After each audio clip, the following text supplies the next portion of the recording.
So yan guys, magsisigang tayo ng baboy. Bali, ginisa ko muna siya guys sa sibuyas at bawang para matanggal yung lansa.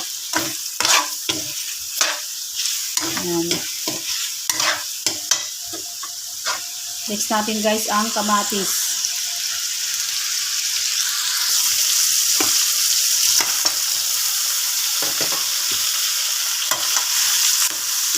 Ayan guys, kinakalan kasi ginisa natin sa sibuyas, bawang at kamatis ang ating baboy.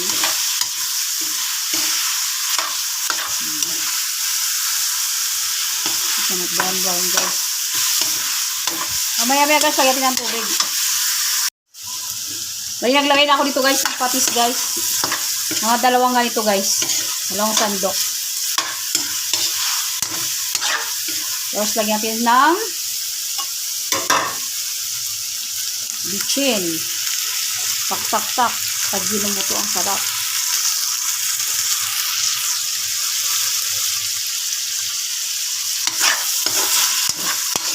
Depende naman sa inyo guys. Kung magsasigang kayo, pwede nyo naman i-direct na magpakulo kayo ng sibuyas, kamatis, ganon.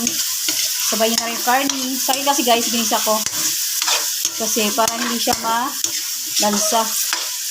So ayan guys, lagyan natin siya ng tubig. Palambutin natin. Yan, tansya lang guys ang ating tubig. Depende guys sa inyo. Kung marami kayo, pwede kayo maglagay ng maraming sabaw. So kasi kami konti lang, kaya ang tubig ko sakto lang guys. So ayan, magdagdag tayo guys ng isang basong tubig. Kasi isang baso pa lang nilagay ko. So ayan guys, dagdag ako ng tubig. Bali, nilagyan ko siya ng 4 na basong tubig. So ayan, palambutin natin ng palambutin guys. Mas masarap kasi pag super lambot siya. So ayan guys, balik natin mamaya guys. So ayan guys, maglalagay tayo ng sinigang. So ayan guys, ang ating sinigang sa gabi. Ayan, maliit na sashi lang guys ang aking nilagay kasi pangit ang pag sobrang asim. So ayan, mekos natin.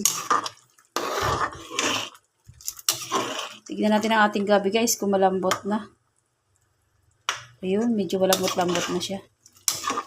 Magdurog lang tayo ng kaunti para pampalapot. So ayan guys, balikan natin maya guys. Kapag okay na ilagay natin yung sitaw at saka okra. So ayan, balikan natin maya. Tignan natin kung okay yung gabi. So ayan, malambot na siya. Pwede natin ilagay ang ating sitaw. Ang ating sitaw at okra. So ayan, ilagay na natin guys. Ayan guys, haluin natin yung ating okra at sitaw guys. Pinagsama ko na kasi half cook lang ang gagawin ko dito. So ayan, tikman natin kung sakto lang ang lasa. Dadagdag tayo ng panlasa ulit ng patis. So ayan guys, magdurog lang tayo ng ilang piraso ng gabi para malapot siya. Kasi malit lang na siya yung nilagay kong gabi kasi ayaw ko naman sobrang asin. So ayan guys, durugin natin. Saktong-sakto lang guys yung lasa niya. Hindi maalat, hindi matabang, sakto lang. Yan, magdurog lang tayo guys ng ilang piraso ng gabi guys. Yan, para malapot. So update ko kayo guys, pagbuto na mamaya guys to. Mag-plating na tayo maya. So yan guys, tingnan natin yung ating gulay kung luto na. So yan guys, luto na yung ating okra. Pwede na to.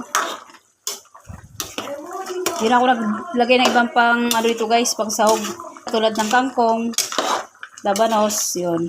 Okay na to guys, kasi kami naman ang kakain. So ayan guys, luto na ating sinigang na baboy guys. Ayan.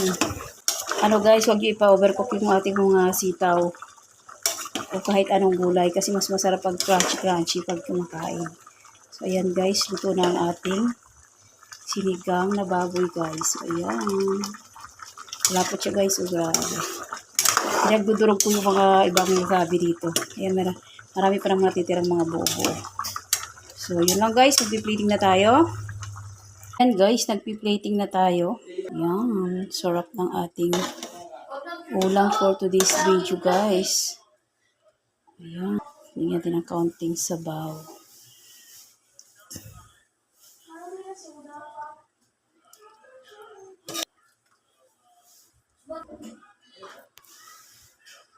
So, ayan guys, luto na ating sinigang na baboy guys. Ayan, nagplating na tayo. Salamat sa panonood guys. Sana nagustuhan nyo ang ating ulam for today's video guys. So, ayan. Thanks for watching guys. Like, share, and subscribe. God bless.